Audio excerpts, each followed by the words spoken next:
Defense Cyber Chief, Digital and Intelligence Service, Singapore. Ken Naumann, CEO, NetWitness. Dr. Sadie Creese, Professor of Cybersecurity, Oxford University. Dr. Helmut Reisinger, CEO of EMEA and LATAM, Palo Alto Networks Incorporation. Adam Russell, VP, Enterprise and Cloud Security, Oracle. Nisha, over to you. Thank you very much. Welcome, ladies and gentlemen. Make yourselves comfortable. This is going to be an awesome panel discussion because we are going to be focusing on a hot topic, which is the challenges and opportunities of AI for cybersecurity. As we all know, ladies and gentlemen, AI is galloping so fast that the threat landscape is changing. We're more vulnerable to attack from outside, but at the same time, there are opportunities to strengthen cyber defenses. We're going to look at the dual nature of AI. Shall we get started? Ken Naumann. So where are we at right now? Has the threat landscape already begun to change because of the use of AI tools by bad actors? Yeah, thank you, Nisha, for asking me the question. First, I'd like to thank the GCF, and I'm honored to be here. This is a conference that I attended last year, and now it is on my calendar. I view this conference as one of the most valuable conferences that I attend each year. Nisha, to answer your question, I think in 2 words, it's emphatically yes. The threat landscape has changed significantly as AI has progressed. You know, I think as we all know, there's a big job gap in terms of cybersecurity talent, and AI will have this democratization effect as it relates to being able to hire, retain, train cyber analysts, et cetera. But the same thing's happening on the other side of the fence, where bad actors are also able to utilize AI to democratize their skill sets. And as that progresses, it's going to have a cascading effect, not only in the amount of sophisticated hacks, but also the number of hacks. It's going to lower the barrier to entry in terms of the amount of technological knowledge that it takes to do something bad. Secondly, I would say that, as that bar continues to lower, not only are nation states going to have, who are bad actors, more availability, but what I really am concerned about is the teenager in his room. Somebody who is a very unsophisticated, what I'll call lone wolf, that will have the technology accessible to him to really be a significantly bad actor. So lowering the bar, democratization of threat, it sounds like a good thing, but it isn't, is it? Helmut Reisinger, may I ask you how you see this? Is AI accelerating the threat landscape? Yeah, absolutely. Good afternoon, everybody. It's accelerating, particularly since the launch of generative AI. In that context, let me just state as well that we, as the #1 cybersecurity company, have been doing AI, what we called machine learning, for more than 10 years. But what do we see? We see since the launch of ChatGPT, and now there is about 600 of these tools out there, particularly used by the Generation Z, that there is 3 impacts: speed, scale, and sophistication. Give you 2 data points on speed. With the likes of generative AI on the bad side of the house, you can create ransomware instead of 12 hours, now in just 3 hours. In 1.5 years, it's going to be, with the way how things are going in development, it's going to be just 15 minutes. Another thing in terms of speed on the bad side, if you're a public organization, if you're a private enterprise, the time between compromise, which means somebody enters into your systems, and exfiltration of data is shrinking. 2 years ago, it was about 9 days. Now, in more than 50% of the cases where we are called in emergency as well, it's below 24 hours. So this is speed. Scale, what we have seen is around about the times 6 of AI-driven ransomware attacks. This leads to the impact that last year we saw, because we see telemetry data from firewalls, networks, our cloud assets, our endpoints. We had seen 1.5 million new attacks every day. This year, August, it's 2.3 million every day. Wow. And sophistication, last example. You have heard about the deepfake leveraging of different nation-state attackers. One of the big worries in our industry, in let's call it the Western world, is hiring knowledge workers who might have a wrong profile. The famous case of a big IT company in the US hiring, finally it was a North Korean agent, but with a fake identity, stolen and leveraged and tuned, deep-faked, if I may call it like this, with generative AI. So on the threat landscape, unfortunately, acceleration on speed, scale, and sophistication. Thanks. You put that very well, Helmut. So, we know Gen AI for its predictive capabilities, right? We probably all used it in that way. So, Professor Sadie, may I ask you about whether you see bad actors using those predictive capabilities to target their victims better? Yes, absolutely. So just building on previous points, there's something particularly potent about the capabilities that are being delivered this way. And so if you can imagine, we always use machine learning, whichever flavor it is, to try and develop insight into very large data to enable us to make predictions about the world, for whatever reason that is.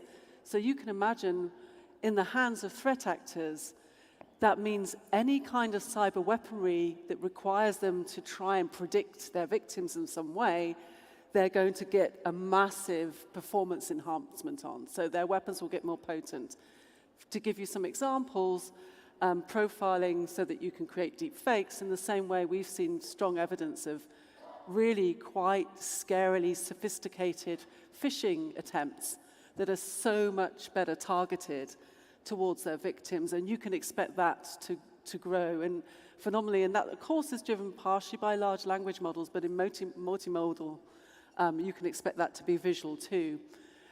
So anything that requires some kind of anticipation of our behavior on the threat side, they're going to get much, much better at. Yeah, and we're all creatures of habit, aren't we? So Right. we can be modeled in that way. I don't know if you recall, ladies and gentlemen, but in the very first session of today, we heard from Sir Jeremy Fleming, the former head of GCHQ, who said that tech companies are housing way more data than intelligence services. So that brings me on to my question to Adam Russell from Oracle. So Oracle holds a lot of data, right, as one of the big cloud platform suppliers. What are you seeing in terms of AI-enabled attacks? So first and foremost, as we've expanded our footprint in Oracle from a database company to being a cloud service provider, the main thing that it enables us to do is see broader breadth and additionally the depth. We don't have control of our customer ecosystems per se, but we have the periphery signal. You can think of a cloud service provider as a telecommunication provider, plugging in jacks in the old school manner. So we have the ability to see attacks happening on the periphery of our network, and it gives us leverage. What we're seeing is a multitude of things, from what our panelists here have already called out, attacking the individual, delivering and leveraging ChatGPT to craft social engineering campaigns, to attacking large-scale organizations, including Oracle itself. One particular example that we saw on the defensive side was leveraging what's called dark AI or GPT models to craft attacks against an organization. We saw this attack against broad landscape of our APIs, where they were trying to automate fuzzing routines across our global fleet. And it was an interesting attack for us to counter because they're using instrumentation of routers globally to look for weaknesses in our APIs. We're able to partner, and this goes into how do we actually defend and mitigate these attacks. We partnered with our peers, Microsoft, Google, Azures of the world, as well as nation states across the community to shut down those routes. But it goes into the defensive capabilities and actually leveraging the information. So on our end, we have a full stack of information, and we use machine learning and AI techniques to pull that information out and look for the counter adversary attacking us or our customers. Fascinating. We've been hearing about multi-stakeholder every day, haven't we? Well, there's a perfect example of it, multi-stakeholder work. Now, we haven't yet heard from Brigadier-General Edward Chen, and you might be wondering who he is. Well, he is the Defense Cyber Chief of the Singapore Army, which, like all armies, has got the normal 3 branches, Army, Navy, and Air Force, but it also has a separate digital intelligence service, and that's the bit that Brigadier-General Edward is under. He's in charge of all the cyber defenses.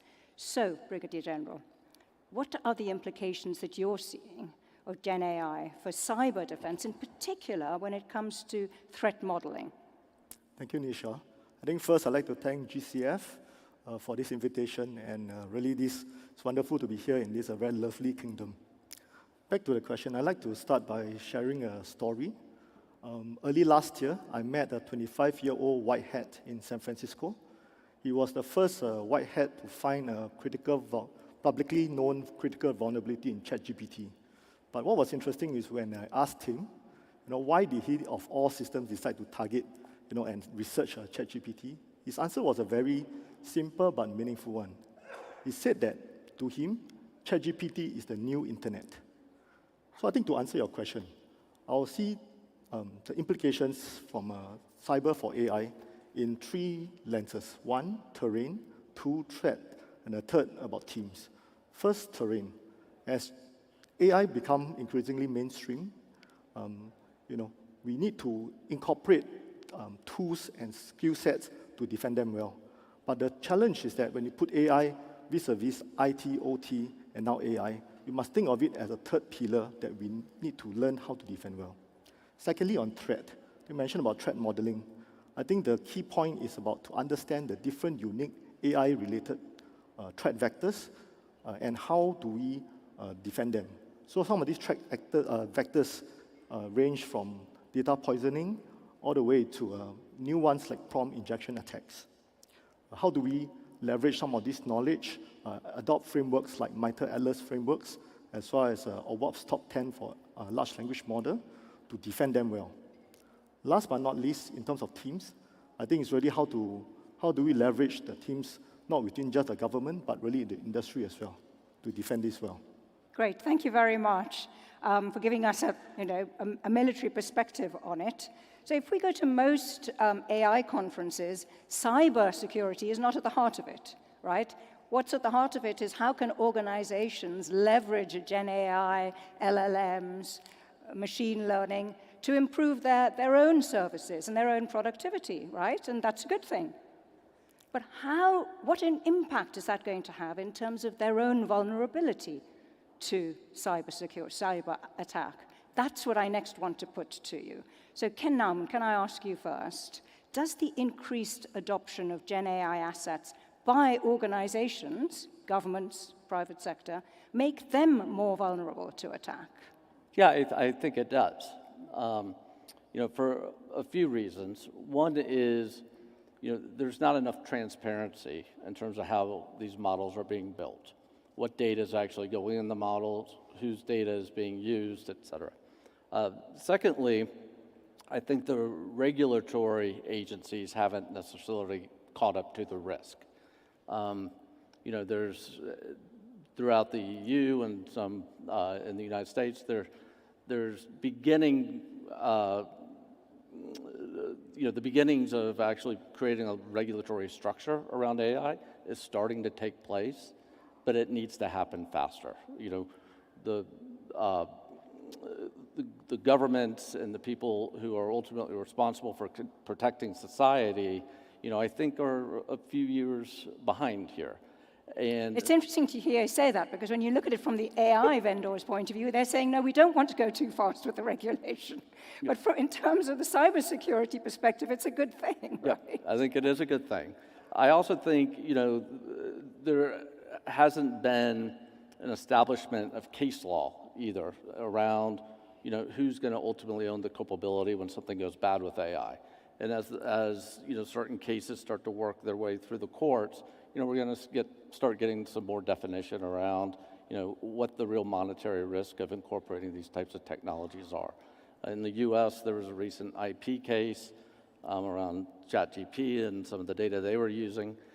I think, those types of litigation matters are going to be much more prevalent in the future. Okay. I can see you nodding, Professor Sadie. How do you see the adoption of AI as an asset by organizations possibly having vulnerabilities? Very challenging. Of course, this is happening, and AI in the form of advanced machine learning and whatever other types we end up using, it is going to radically change our environment, and it will help us solve some of the biggest challenges we face. There's something very inherently different about the way in which it works, and that means, yes, all new technology comes with some vulnerability. We know that. We have practices. We have to do some catching up. But I wanted to share with you some insights around the specific, there's new ways in which this stuff is vulnerable that's different to existing technology, and it challenges some of the way in which we do security operations, and by that I mean network defense. Please so do. It's really important that we try and get this stuff shipped into the marketplace so we can procure it with as little vulnerability as possible. That's the kind of safety agenda. But it's also really important that we are realists and we understand there's always some attacks that get in. We have to be able to do threat detection, recovery, response in the name of business resilience. And there's inherently differences around the nature of the machine learning assets and the algorithms and the technology that make things like threat detection hard to do, and we don't currently know how. But just to say that one of the projects that we're undertaking at Oxford with the World Economic Forum is tightly focused on beginning to understand how these risks are emerging, what's driving them, to provide some contextualized guidance to organizations that are already thinking about moving from experimentation with AI into deployment phases. And so there's ongoing work thinking about how you do the ops. There's also some ongoing R&D work that's going to hopefully, fingers crossed, bring some urgently needed product to the marketplace in the coming months. So I hope watch that space. We'll be here next year to talk about that. Absolutely. Helmut Reisinger, how can organizations rethink their protocols to make sure that they use their AI assets more securely? So in our view, whilst we are talking here, every second word today is AI out in the world, we are still in the beginning of it in corporate adoption. I would even say it's the Wild West at the moment. I was not so long ago with a CEO of a big European critical infrastructure company. And we talked about the adoption of generative AI. And he said, no, we blocked it. We gave out the guidelines that people are not allowed to use it. Right, Mr. CTO, who was sitting here? And he said, yes, we did the guideline, but we cannot guarantee, I cannot guarantee it. So this is one thing. On the other hand, you have 57% of the knowledge workers, even more so the younger ones, who are adopting generative AI already in their job. Yeah. So whatever the bosses are saying, the younger people are going to be doing it anyway. Absolutely. Without you as potentially doing your AI and digital transformation, not even realizing it. Okay? Because historically, when you introduced a new application, IT was fully responsible, you rolled it out, and you said, okay, Mrs. or Mr. X, you are now ready to use it, here is the download, etc. With Gen AI, you can use corporate content, you plug it on your own private account, and you try to run something with it. Or to do, for example, AI-generated code. So that's why we think we need to bring order from a cybersecurity standpoint into this Wild West. How do we do it? We give 3 modules. One is called AI Access, which gives you complete control who is using what when. And if you say, this is not allowed, then it's blocked.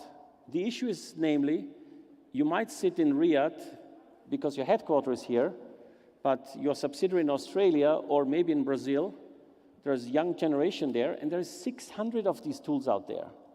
How to keep up with this pace of this beginning of this revolution is going to be difficult. So it's AI access, AI security posture management, that you have a complete overview, and AI runtime security. Again, we try to give you the tool set to accompany you in that journey wherever you are on these steps. And allow me one word about AI-generated code, because you hinted to that. This is where we believe as well, it's a huge topic that you can import the risk into it. Why? Every coder, whether he sits here in the Middle East, or he sits in Seattle, or he sits in Brisbane, they're using open source components. And 70% of these open source components is anyhow used in this programming, and they're from the internet. If one of these libraries contain malware, you import it first into your coding phase, then into your infrastructure phase in the cloud, then your runtime. So it's prevalent that you have good quality data to get to good outcomes on AI security, and then as well to apply the right mechanisms to get order in this Wild West. Okay, thanks, Good Helmut. data is a prerequisite for running good cybersecurity on AI. So Adam, I'm just going to bring Adam in first, Sadie, if you don't mind. Put this into context for us. How worried should organizations be then about the adoption of new AI tools by themselves or by their employees? I'll probably give a slightly more boring answer, which is it depends on the organizational construct and how mature your organization is when it comes to supplier management, data governance. Because you can think of AI, artificial intelligence, machine learning, GPT models as just another supplier to your organization as a whole. Now, that probably covers 80%, and if you do that really well on your data flows, where your data is transacted, and to my peers' points, if you have managed devices, managed networks, and you have the ability to shut off those flows accordingly and provide your employees paved paths, you're in a much better state than most organizations globally.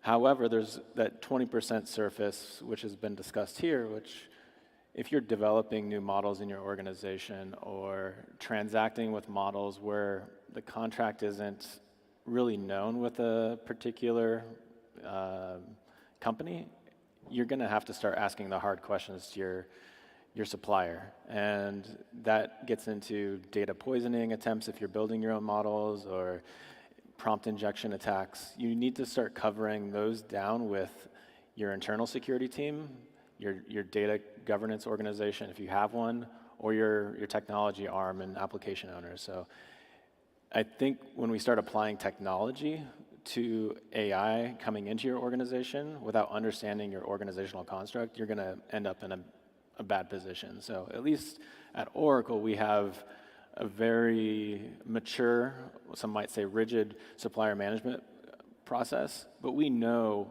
every supplier that comes into Oracle, and we vet them accordingly, and we also try to kind of get some suppliers out who are not managing their supply chain themselves. So it's like basic hygiene protocols need to be there. That's what I'm taking from That's you. about Okay. 80% of it, and then the other 20% is Very unique. briefly, Sadie, because I have to bring Brigadier General in as well. Just building on that, I think the room should be aware that the shadow AI is really important. It relates to hygiene. And one of the things we must all have our eye on is this, that in the past 25 years, the biggest, most harmful attacks undoubtedly had some human vector in there somewhere, either unknowingly or knowingly. I come from an era where we used to have something called air gap systems before we realized that humans crossed the gap, right? And that, you know, you'd have hardware without the USB ports so nobody could accidentally cross that gap. We need to have one eye on the fact that AI, as it interfaces with humans, there is a new way to cross the gap. So shadow AI, governance and hygiene, It's not all technology, it's not all human, it's both. If you speak to anyone that thinks it's one or the other, they're wrong. Right. And we must have our eye on that now. Because it's Okay, going so to you heard it here, shadow AI. Brigadier-General Edward. Now we're going to do a little corner turn here, ladies and gentlemen, because I want to hear about the cyber attack simulations you're planning. So like all armies, the Singapore Army conducts annual exercises, military exercises. We're used to hear about them. But those include cyber attack simulations, and I believe you're going to be injecting an AI element into your next simulation. So tell us about it. Okay. Maybe to set the context, we hold a whole range of the different cyber exercises of different magnitudes. One of the largest in Singapore is actually organized by the DIS together with the CSA, our National Cybersecurity Agency. And what is very unique is that this exercise is a live force-on-force with live red team, simulating across multiple IT and OT systems. But like you mentioned, this year, one of the highlights is that we're going to build a dedicated AI test bed inbuilt between this simulation. And what we're going to do, we're going to launch a whole range of AI-specific threat vectors that we mentioned just now, from prompt injection attacks, and a whole range to exploit this system. I think the whole intent is to allow our cyber defenders to have a first-hand understanding of how does an attack really look like in an AI system, what are the spillover effects to the rest of the networks, and more importantly, how can they detect early and mitigate and do the necessary response measures. Well, please come back next year and tell us all about how it worked out, Brigadier General. So it's been kind of negative so far, our discussion, hasn't it, ladies and gentlemen? Let's now look at the potential. Let's see how we can deploy Gen AI assets to actually build better cyber defenses. Because it's definitely possible, right, Helmut Reisinger? How can we use Gen AI machine learning tools to improve cyber defenses? Yeah. So indeed, it could look very negative. The reason why I'm optimistic for the defense side is because we have better data. But you need to have good data in order to be able to defend yourself well against this increasing AI-driven threat. We say as well, you need to fight AI with AI. So our approach to it is we need to provide you, whether you're public or private enterprise, with real-time cybersecurity. Remember, time is shrinking, speed. Second, it needs to be highly automated, not to replace people, but to enable the people to do the right things, and the stuff that can be automated, reduction of false positives, this needs to be done by machines and by AI. And third, it needs to be done on a modular platformization way, because telemetry data is coming in from firewalls, from networks, from cloud assets, from endpoint. This can be a machine, whatever. Can be a tank from the army, for example. So this is why you need good data. To give you one number, we are collecting at Palo Alto every day 7.6 petabytes of telemetry data, cyber telemetry data. This, if you have good data, we call it then, we stitch it, so you organize the data, because then you can model it, and you run your playbooks with it. This leads to outcomes, in the case of a very global organization, 600,000 people, 320,000 endpoints, of doing our AI-driven security operations as a solution of 3.5 days to 19 minutes in the meantime to response. That's not possible. Say that again, from what to what? 3.5 days, after 2 months deployment, 3.5 days was the average time of meantime to remediate an incident in the security operations center to 19 minutes. Wow. So you see the impact of AI. The potential is huge, yeah. You need to have good data.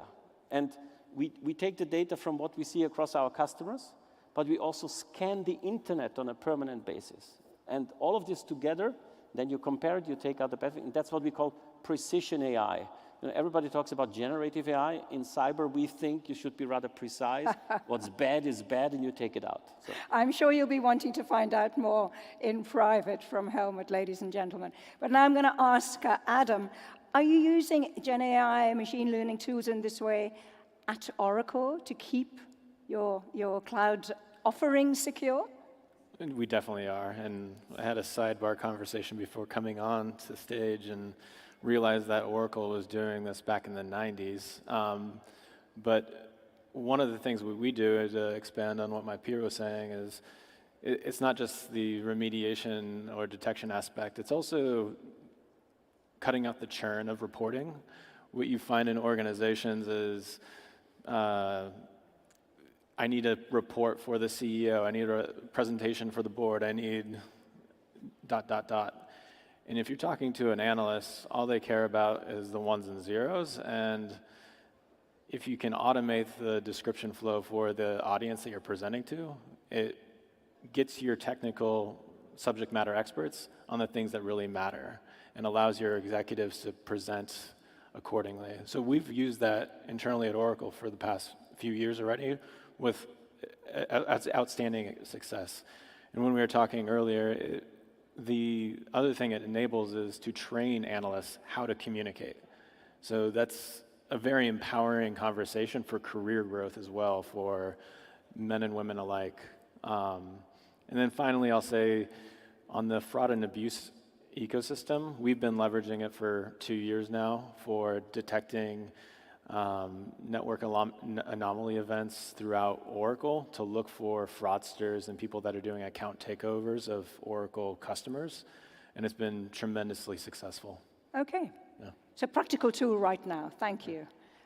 Brigadier General, can I ask you about something that people may not be aware of, and that is that they have conscription in Singapore. 18-year-olds have to spend 2 years in the armed forces, but not just in the armed forces, also things like the fire services and in cybersecurity defenses. So how do you see the use of Gen AI tools being embraced by these young kids who are joining your team?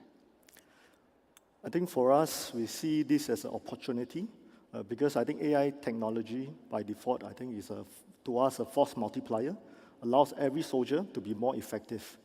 At the same time, these young kids, at the age of 18, I think they are very AI native. They learn how to use generative AI tools now in school, and when they come into the military, they are very...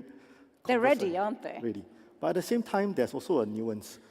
What we think is that with the emergence of AI tools, the focus will shift from finding the answers to actually asking the right questions.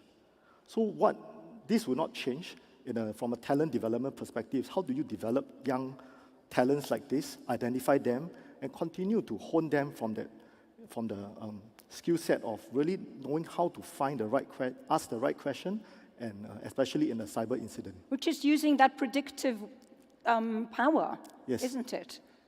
Sort of embodying it themselves. That's a very interesting thought, Brigadier General. Professor Sadie, we heard in the last panel from Akshay from the World Economic Forum, and I saw you said, I know him. Now, you are working with the World Economic Forum, aren't you, on the impact of AI on cybersecurity, a big project. Where have you got to? Can you share any of the findings with us? Yes, it's been a big undertaking. I probably can't share findings. I'm not going to look for Akshay. He'll be nodding no. But they'll be launching soon. It's involved a huge number of stakeholders from business as well as international organizations around the world, and deliberately focusing on digging very deep into what's changing, influencing risks, the factors that will shape the environment that organizations wanting to use AI will find themselves in, thinking very hard about the kinds of multidisciplinary teams that are going to need to be involved. We've been talking about that, emerging it. It's not just tech, it's governance too. It's security function, human function, legal function, and then producing some insights that will really help organizations try and effectively oversee this risk as they move to getting this into deployment. Thank you. So I think that's another one. Come back and tell us next year. Ken Naumann, I'm going to give you the final word. When we step back from all this, there are clearly threats out there which most organizations barely understand. There are also opportunities. There are young children who think, and young people who think in a completely different way to our generation. So putting this all together, do you think that most large organizations and governments, decision makers, have woken up to the increased vulnerabilities that they face because of Gen AI and machine learning? I think they're beginning to. And I do honestly feel there's a long way to go, right? And I feel that it's the unknown. Like, we don't know exactly where this technology is going to take us. So, you know, as people become more used to working with these types of technologies, I think you're going to start to get more of a better understanding of what types of guardrails need to be put in place. You know, right now, I think... What types of guardrails? Guardrails. You know, Helmut described it as the Wild West, and I would tend to agree. But I don't think it's too late for us to actually put the appropriate guardrails in place, figure out how AI, as it relates to cyber, is going to be, you know, a tool that's going to allow us to take a quantum leap in terms of protecting our societies. And ultimately, you know, I certainly feel, you know, the optimist in me, that we're going to manage this new, great, exciting technology appropriately. So it's ultimately going to do more good than harm.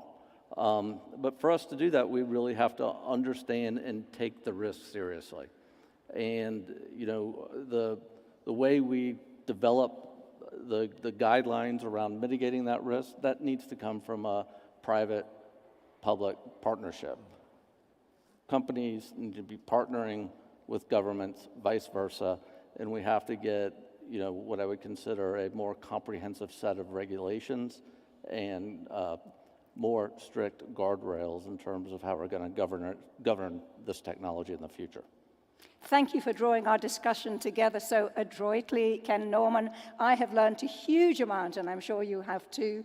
Shall we show our appreciation for our final panelists, Brigadier-General Edward Ken Naumann, Professor Sadie, Helmut Reisinger, and Adam Russell?